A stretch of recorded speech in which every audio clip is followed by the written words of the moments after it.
I'm Clemant Nayak and welcome to Vasundhara Information. So today we have Professor R Harishankar from Sri Sri University who has come to the Central University of Odisha for the international conference.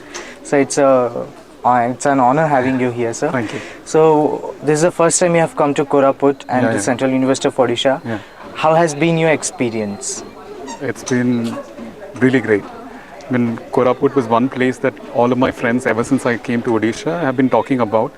So it's been something that I've been looking forward to long. And the conference was a godsend.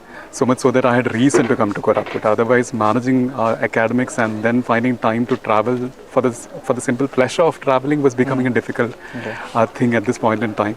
So the fact that I could be here on the pretext of a conference, just paved the way for me to be here. And it's a beautiful place. I've seen very little of Koraput as of now. Just whatever I could see while I was on the way to the campus, the Central University of Odisha. But I'm hoping that maybe in the evening today or day after tomorrow, I might be able to go around and see a couple of places of interest in Koraput. Yeah. So I came to know that your specialization is on architecture and temple construction. Yeah. So I would like to ask you that nowadays we don't see as more great endeavors for temples and monuments, maybe funded by the government or the private endeavors as well. What do you have to say about that? Right. My PhD work primarily focuses on trying to look at temples and temple constructions through the lens of visual culture and visual studies. So I'm more into looking at the arts and aesthetic aspects of temple construction, particularly from the 11th to the 17th century in Kerla. I was focusing on 2 districts in Kerala, and I was documenting temples from those particular districts alone. With respect to the question that you have asked, I have a feeling that the present government is on a temple construction spree.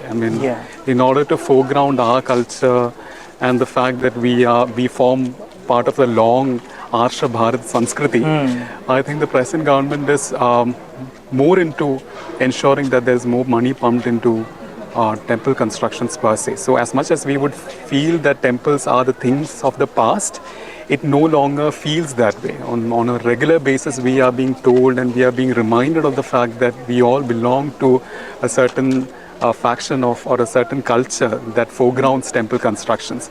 So in that respect, I think it's a golden age for temple constructions in India, with the present government going out of its way to ensure that temples are going to stay.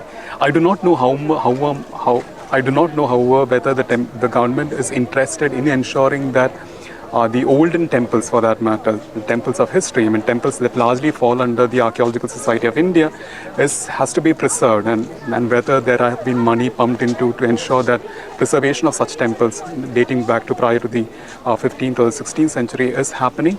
But other than that, on the contrary, we find that contemporaneous temples are coming up a lot, is what I feel. Yeah. And so lastly, this is the first time the Central University of Odisha has organized such a seminar on such a grand scale, and people from all across the globe have conferred here to be speaking on the relevant topics. So I'd like to ask you, how was your experience being here, and what do you see, how do you see Central University developing in the next few years after this? Right. So conferences, especially literary conferences, are a sparring ground. It is where scholars have the ability or the scope to sort of put forth their thoughts. Whatever is running through your mind, you'll be able to sort of delineate that in the form of a paper and then put it in front of a public that is bound to be criticized. And so these are places where we spar our intellectual thought. In that fashion, any conference is a boon to a young scholar. And I'm more than happy and glad to see that the conference here has been organized in such a beautiful manner. It's so seamlessly done. And as far as I can see, the Central University of Odisha is a very nascent Central University. It's only taking its baby steps. Yep. So huge conferences like these are going to be written in golden letters in the history of Central University of Odisha, and it will also in a manner bring in more footfall to the campus. I will go back, I will speak about this conference, and people will then begin to feel that Koraput, Central University of Odisha is not located in such a remote area. Yeah. The fact that I'll be able to speak about this university and the conference here would make other people also want to come. I think it will give a sense of affability, where you feel that it is possible to go there and to have an intellectual discussion as much as you would expect in any of the metro cities in India. Yeah.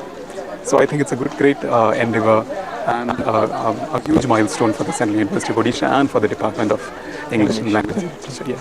It was great talking to you, sir. Thank you. I'm R Harikrishnan and not Harishankar. Sorry for that. Pardon me for that. That's okay. Just clarifying.